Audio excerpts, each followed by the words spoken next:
Identify terms which contain x and give the coefficient of x. അപ്പം നമുക്ക് ഈ തന്നിരിക്കുന്ന ക്വസ്റ്റ്യനകത്ത് എക്സ് ഉള്ള ടേം നമ്മൾ ഐഡൻറ്റിഫൈ ചെയ്യണം. പിന്നെ എന്താണ് കണ്ടുപിടിക്കേണ്ടത്? കോഎഫിഷ്യൻ്റ് ഓഫ് എക്സും കണ്ടുപിടിക്കണം. അപ്പം ഞാനിവിടെ ഒരു ഹെഡിങ് പോലെ കൊടുക്കുവാണേ. Terms which contain x. Next is coefficient of x. ഓരോ പ്രോബ്ലത്തിനും ഇങ്ങനെ എഴുതാതിരിക്കാൻ വേണ്ടി ഞാൻ മേളിലൊരു ഹെഡിങ് ആയിട്ട് കൊടുക്കുവാണേ. ഫസ്റ്റ് ക്വസ്റ്റ്യൻ നോക്കിയേ, y square x plus y. ഇതിൽ എക്സ് ഉള്ള ടേം ഏതാണ്? വൈ സ്ക്വയർ എക്സ് ആണല്ലേ. അപ്പോൾ ഫസ്റ്റ് ക്വസ്റ്റ്യൻ്റെ answer is y square x. Next coefficient of x. എക്സിൻ്റെ കോഎഫിഷ്യൻ്റ് ഏതാണ് ഇവിടെ? എക്സ് കഴിഞ്ഞിട്ട് ബാക്കിയുള്ളതാണല്ലേ. അപ്പം y square is the coefficient. Second question, 13y square minus 8yx. ഇവിടെ എക്സ് ഉള്ള ടേം ഏതാണ്? ടേം എടുക്കുമ്പം മൈനസ് സൈൻ ആണെങ്കിൽ ആ നെഗറ്റീവും കൂടെ നമ്മൾ എന്ത് ചെയ്യും? ടേമിൻ്റെ കൂടെ എടുക്കും അല്ലേ. ഇതൊക്കെ നമ്മൾ ഫസ്റ്റ് വീഡിയോയിൽ പഠിച്ച കാര്യങ്ങളാണ് കേട്ടോ. അപ്പോൾ first term is negative 8yx. Negative 8yx. The coefficient of x is, x കഴിഞ്ഞിട്ട് ബാക്കിയുള്ളത് അല്ലേ, ഏതാണ്? Negative 8y. Negative 8y. Next x plus y plus z. X ഉള്ള ടേം ഏതാണ്? എക്സ് ആണല്ലേ. Coefficient of x is 1. ഇവിടെ എക്സിൻ്റെ ഫ്രണ്ടിൽ കോഎഫിഷ്യൻ്റ് ഇല്ലെങ്കിൽ അതിൻ്റെ മീനിങ് 1 എന്നാണ് കേട്ടോ. ഇനി നെഗറ്റീവ് എക്സ് ആണെങ്കിൽ എന്തായിരിക്കും കോഎഫിഷ്യൻ്റ്? നെഗറ്റീവ് 1 ആയിരിക്കും കേട്ടോ. Next 5 plus z plus z x. ഇവിടെ എക്സ് ഉള്ള ടേം ഏതാണ്? ഇസഡ് എക്സ് ആണല്ലേ. അപ്പോൾ coefficient of x is z. 1 plus x plus x y. ഇവിടെ എക്സ് ഉള്ള ടേം ഏതാണ്? ഇവിടെ രണ്ട് ടേമിൽ എക്സ് ഉണ്ടല്ലേ, എക്സും എക്സ് വൈയും. അപ്പോൾ നമുക്ക് ആ രണ്ട് ടേമും എഴുതാമേ, x and x y. First ടേമിൽ എക്സിൻ്റെ coefficient is 1 and second termil xന്റെ coefficient is y. 12x y square plus 25. ഇവിടെ x ഉള്ള term 12x y square. coefficient of x is x കഴിഞ്ഞിട്ട് ബാക്കിയുള്ളത് ഏതാണ്? 12y square. അപ്പോൾ ഏതിൻ്റെ കോഎഫിഷ്യൻ്റ് ആണോ കണ്ടുപിടിക്കാൻ പറഞ്ഞിരിക്കുന്നത് ആ വേരിയബിൾ കഴിഞ്ഞ് ബാക്കിയുള്ളത് മുഴുവൻ നമുക്ക് കോഎഫിഷ്യൻ്റ് ആയിട്ട് എഴുതാം കേട്ടോ. 7x plus x y square. ഇവിടെ രണ്ട് ടേമിലും എന്തുണ്ട്? എക്സ് ഉണ്ട്. അപ്പോൾ നമുക്ക് രണ്ട് ടേമും ഇവിടെ എഴുതാം, 7x and x y square. എക്സിൻ്റെ കോഎഫിഷ്യൻ്റ് 7, ഈ ടേമിൽ എക്സിൻ്റെ കോഎഫിഷ്യൻ്റ് വൈ സ്ക്വയർ. ഇനി നെക്സ്റ്റ് ക്വസ്റ്റ്യൻ നോക്കിയേ, identify terms which contain y square and give coefficient of y square. ഇവിടെ ആദ്യം എന്ത് ചെയ്യണം? വൈ സ്ക്വയർ ഉള്ള ടേം ഐഡൻറ്റിഫൈ ചെയ്യണം, പിന്നെ കോഎഫിഷ്യൻ്റ് ഓഫ് വൈ സ്ക്വയർ എഴുതണം. First question 8 minus x y square. ഇവിടെ വൈ സ്ക്വയർ ഉള്ള ടേം എന്താണ്? നെഗറ്റീവ് എക്സ് വൈ സ്ക്വയർ ആണല്ലേ. അപ്പം negative x y square. Coefficient of y square is negative x. Second 5y square plus 7x. ഇവിടെ y square ഉള്ള term 5y square.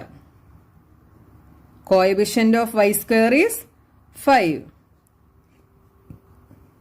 Next question 2x square y minus 15xy square plus 7y square. ഇവിടെ y square ഉള്ള എത്ര term ഉണ്ട്? രണ്ട് term ഉണ്ട് Y square ഉള്ളതല്ലേ. ഏതൊക്കെയാണ്? Negative 15xy square, negative 15xy square. Second term is 7y square. അപ്പോൾ first ടേമിൽ വൈ സ്ക്വയറിൻ്റെ കോഎഫിഷ്യൻ്റ് എന്ത് വരും? Negative 15x.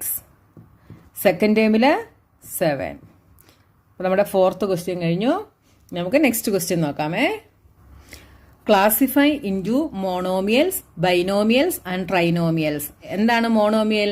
മോണോമിയൽ എന്ന് പറഞ്ഞാൽ വൺ ടേം മാത്രമുള്ളതിനെയാണ് നമ്മൾ മോണോമിയൽ എന്ന് പറയുന്നത്. ബൈനോമിയൽ എന്ന് പറഞ്ഞാൽ അതിന് 2 ടേംസ് കാണും അല്ലേ?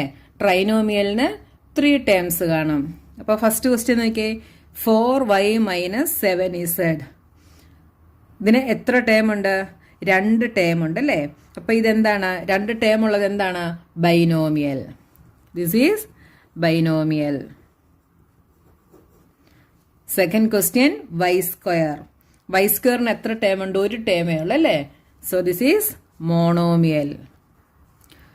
x + y - xy.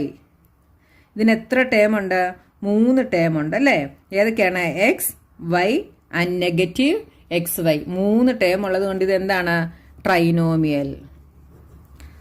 Next is 100. ഇതിന് 1 ടേം മാത്രമേ ഉള്ളൂ അല്ലേ? So this is monomial. AB - A - B. ഇതെന്താണ്? ഇതിന് 3 ടേം ഉണ്ട് അല്ലേ? ഏതൊക്കെയാണ്? AB, negative A and negative B. 3 terms ഉള്ളത് കൊണ്ട് ഇതെന്താണ്? ട്രൈനോമിയൽ. 5 - 3t. 2 ടേംസ് ഉണ്ടല്ലേ? 5 and negative 3t. So this is binomial. 4p² q - 4pq². ഇതിന് എത്ര ടേം ഉണ്ട്? 2 ടേം ഉണ്ട് അല്ലേ? 4p² q and negative 4pq². So this is binomial. 7mn. This is monomial. 1 ടേമേ ഉള്ളൂ അല്ലേ? Next, z² - 3z + 8. ഇവിടെ എത്ര ടേം ഉണ്ട്? z², negative 3z and 8. 3 terms ഉണ്ടല്ലേ? So this is trinomial. Next, a² + b². ഇവിടെ 2 ടേം ഉണ്ട്, a² and b². So this is binomial. Next, z² + z. ഇവിടെ 2 term ഉണ്ടല്ലേ? z² and z. So this is binomial. 1 + x + x². ഇവിടെ എത്ര term ഉണ്ട്? 3 term ഉണ്ട് അല്ലേ? 1, x and x². So this is trinomial. Question number 6 നോക്കിയേ. State whether a given pair of terms is of like or unlike terms. ഈ തന്നിരിക്കുന്ന pair of terms like terms ആണോ unlike terms ആണോ എന്ന് നമ്മൾ ഫൈൻഡ് ഔട്ട് ചെയ്യണം. First question നോക്കിയേ, 1 and 100. Like ടേമും അൺലൈക്ക് ടേമും നമ്മൾ നേരത്തെ ക്ലാസ്സിൽ പഠിച്ചിട്ടുണ്ട് അല്ലേ? എന്താണ് ലൈക്ക് ടേമും അൺലൈക്ക് ടേമും? ലൈക്ക് ടേം മീൻസ് 2 ടേം തന്നാൽ അതിന്റെ വേരിയബിൾസ് സെയിം ആണെങ്കിൽ നമ്മൾ അതിനെ ലൈക്ക് ടേം എന്ന് പറയും. വേരിയബിൾസ് ഡിഫറെന്റ് ആണെങ്കിൽ നമ്മൾ അതിനെ അൺലൈക്ക് ടേംസ് എന്ന് പറയും. ഇവിടെ വേരിയബിൾ ഇല്ല, രണ്ടും കോൺസ്റ്റന്റ് ആണ് അല്ലേ? So this is like term. Second question നോക്കിയേ, നെഗറ്റീവ് 7x 5/2x. ഇവിടെ 2 വേരിയബിളും x ആണല്ലേ? So this is like term. Negative 29x negative 29y. ഇവിടെ 2 വേരിയബിളും ഡിഫറെന്റ് ആണ് അല്ലേ? ഒന്ന് എക്സും ഒന്ന് വൈയുമാണ്. So this is unlike. 14xy 42yx. ഇവിടെ നോക്കിയേ, വേരിയബിൾ നോക്കിയേ, ഒന്ന് എക്സ് വൈയും ഒന്ന് വൈ എക്സുമാണ്. പക്ഷേ എക്സും വൈയുമാണ് അല്ലേ? രണ്ടും എക്സും വൈയുമാണ്. So this is like term. 4m² p 4mp². ഇവിടെ നോക്കിയേ, m² p mp². ഇവിടെ നോക്കിയേ, ഇവിടെ m² ആണ്, ഇവിടെ m എന്നേ ഉള്ളു അല്ലേ? ഇവിടെ p ആണ്, ഇവിടെ p² ആണ്. എമ്മും പിയും ആണെങ്കിലും അതിന്റെ പവറിന് എന്തുണ്ട്? ഡിഫറെന്റ് ആണ് അല്ലേ? ഇവിടെ സ്ക്വയർ ഉണ്ട്, ഇവിടെ സ്ക്വയർ ഇല്ല. അപ്പൊ അങ്ങനെ നോക്കുമ്പോൾ ഇതെന്താണ്? അൺലൈക്ക് ആണ്. Next, 12xz 12x² z². ഇവിടെ വേരിയബിൾ നോക്കിയേ, എക്സും ഇസഡുമാണ്, പക്ഷേ പവർ എന്താണ്? ഡിഫറെന്റ് ആണ് അല്ലേ? ഇവിടെ എക്സ്, ഇവിടെ x², ഇവിടെ ഇസഡ്, ഇവിടെ z². അപ്പൊ ഇതെന്താണ്? അൺലൈക്ക് ടേംസ് ആണ്. 7th question, identify like terms in the following. ഈ തന്നിരിക്കുന്ന ഇത്രയും ഈ ടേംസിനകത്തു നിന്ന് ലൈക്ക് ടേംസ് നമ്മൾ ഐഡന്റിഫൈ ചെയ്യണം. നോക്കിയേ, നെഗറ്റീവ് x(y²).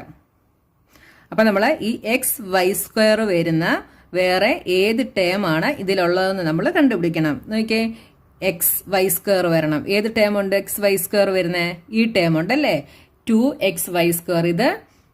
ഇതിന്റെ വേരിയബിൾസ് സെയിം ആണല്ലേ, എക്സ് വൈ സ്ക്വയറും എക്സ് വൈ സ്ക്വയറും. അപ്പം നമുക്ക് ഏതൊക്കെ എഴുതാം? -xy², 2xy². അപ്പം നമുക്ക് ഒരു ലൈക്ക് ടേം കിട്ടിയല്ലേ. അപ്പോൾ നമുക്ക് ഈ കിട്ടിയത് അറിയാൻ വേണ്ടി ജസ്റ്റ് ഇങ്ങനെ ചെറുതായിട്ടൊന്ന് കട്ട് ചെയ്തിടാമേ. ഇനി നോക്കിയേ, -4yx². അപ്പം ഇതിന്റെ വേരിയബിൾസ് വൈയും എക്സ് സ്ക്വയറുമാണ്. അപ്പൊ ഈ y(x²) വരുന്ന വേറെ ടേം ഉണ്ടോ എന്ന് നോക്കിയാൽ ഇതിനകത്ത് ഇവിടെ ഒരെണ്ണം ഉണ്ടല്ലേ, ഇവിടെ x²y ഉണ്ട്. അപ്പൊ എക്സിന്റെ പവർ ഇവിടെ സെയിം ആണ്, വൈയുടെ പവറും സെയിം ആണ്. അപ്പൊ y(x²) x²y. അപ്പൊ നമുക്ക് ഈ രണ്ട് ടേമിനെ ലൈക്ക് ടേംസ് ആയിട്ട് എഴുതാം അല്ലേ. ഏതൊക്കെയാണ്? -4yx² and 20x²y. അപ്പം ഇത് രണ്ട് നമുക്ക് കിട്ടി. ഇനി 8x². അപ്പൊ x² വരുന്ന വേറെ ടേം ഉണ്ടോ നോക്കിയേ, ഇവിടെ ഉണ്ടല്ലേ, -11x² ഉണ്ട്. പിന്നെ x² ഉള്ള ടേം ഉണ്ടോ? ഇവിടെ ഒരെണ്ണം ഉണ്ടല്ലേ. അപ്പൊ 3 ടേംസ് ഉണ്ടല്ലേ. അപ്പൊ നമുക്ക് എന്തൊക്കെ എഴുതാം? 8x², -11x², -6x². അപ്പം 3 ടേംസ് നമുക്ക് ലൈക്ക് ടേംസ് ആയിട്ട് കിട്ടി. ഇനി നെക്സ്റ്റ് നോക്കിയേ, -100x. ഇനി എക്സ് വരുന്ന ടേം ഏതൊക്കെയുണ്ടെന്ന് നോക്കിയേ, ഇവിടെ ഒരു ടേം ഉണ്ടല്ലേ, 3x ഉണ്ട്. അപ്പൊ ഇത് രണ്ടും എന്താണ്? രണ്ടിന്റെ വേരിയബിൾ സെയിം ആണ്. So these 2 terms are like terms. ഏതൊക്കെയാണ്? -100x and 3x. ഇനി -11yx. ഇനി yx സെയിം ആയിട്ട് വരുന്ന ഏത് ടേം ഉണ്ട്? ഇവിടെ ഉണ്ടല്ലേ, 2xy. ഇവിടെ വൈയും എക്സുമാണ്, ഇവിടെ എന്തുണ്ട്? വൈയും എക്സും ഉണ്ട്. അപ്പം -11yx ആൻഡ് 2xy. ഈ രണ്ട് ടേംസും ലൈക്ക് ടേംസ് ആണ്. ഇനി നോക്കിയേ, ഇവിടെ 7y ഉണ്ട്, ഇവിടെ y ഉണ്ട്. അപ്പൊ ഇതിന്റെയും വേരിയബിൾസ് സെയിം ആണ് അല്ലേ. അപ്പൊ അതും ലൈക്ക് ടേംസ് ആണ്, 7y ആൻഡ് y. ഇനി അതിന്റെ നെക്സ്റ്റ് ക്വസ്റ്റ്യൻ, 10pq. ഇനി pq സെയിം ആയിട്ട് വരുന്ന ലൈക്ക് ടേംസ് ഏതൊക്കെ ഉണ്ട് നോക്കിയേ, ഇവിടെ ഒരെണ്ണം ഉണ്ടല്ലേ, -7qp ഉണ്ട്. ഇനി വേറെ ഉണ്ടോ? ഇവിടെ ഒരെണ്ണം ഉണ്ടല്ലേ, 78qp ഉണ്ട്. അപ്പൊ 3 ടേം ഉണ്ട് ലൈക്ക് ടേംസ് ആയിട്ട് വരുന്നത്. ഏതൊക്കെയാണ്? 10pq, പിന്നെ -7qp, നെക്സ്റ്റ് ഈസ് 78qp. നമുക്ക് ഫസ്റ്റ് ലൈക്ക് ടേം കിട്ടി. ഇനി നമുക്ക് 7p. p വരുന്ന ഏത് ടേം ഉണ്ട് നോക്കിയേ, നമ്മളിവിടെ 7p എഴുതി. ഇനി p വരുന്ന ഏത് ടേം ഉണ്ട്? ഇവിടെ ഉണ്ടല്ലേ, 2405p. ഇനി വേറെ ഉണ്ടോ? വേറെ ഇല്ല. ഇനി നമ്മൾ 8q വരുന്ന ഏത് ടേം ഉണ്ട്? q വരുന്ന ഏത് ടേം ഉണ്ട്? ഇനി ഇവിടെ ഉണ്ടല്ലേ, -100q. വേറെ ടേം ഉണ്ടോ? ഇനി ഇല്ല. നമുക്ക് നെക്സ്റ്റ് ലൈക്ക് ടേം കിട്ടി. ഇനി p² q² വരുന്ന ഏത് ടേം ഉണ്ടോന്ന് നോക്കിയേ, -p² q². ഇവിടെ ഉണ്ടല്ലേ, q² p² ഇവിടെ വരുന്നുണ്ട്. അപ്പം 12q² p². വേറെ ടേം ഉണ്ടോ? ഇവിടെ p² ഉണ്ട്, പക്ഷെ qവിന് സ്ക്വയർ ഇല്ല. അപ്പം നമുക്ക് അത് എഴുതാൻ പറ്റത്തില്ല കേട്ടോ. അപ്പൊ 2 എണ്ണേ ഉള്ളേ. ഇനി നെക്സ്റ്റ് കോൺസ്റ്റന്റ് 23, -23. കോൺസ്റ്റന്റ് വരുന്ന വേറെ ഏതുണ്ട്? ഇവിടെ ഉണ്ടല്ലേ, 41. വേറെ ഇല്ല. അപ്പോൾ നെക്സ്റ്റ് ലൈക്ക് ടൈം കിട്ടി. ഇനി എന്താണ്? ഇനി p² വരുന്നത് -5p². p² വരുന്ന വേറെ ഏത് ടേം ഉണ്ട്? ഇവിടെ ഉണ്ടല്ലേ, 701p². p²q ഇവിടെ 13p²q. ഇവിടെ qp² ഉണ്ടല്ലേ, pക്കും p ഇവിടെ രണ്ടും സ്ക്വയർ ആണ്, പിന്നെ q. അപ്പം qp². മനസ്സിലായോ? ഈസി അല്ലേ ചെയ്യാൻ?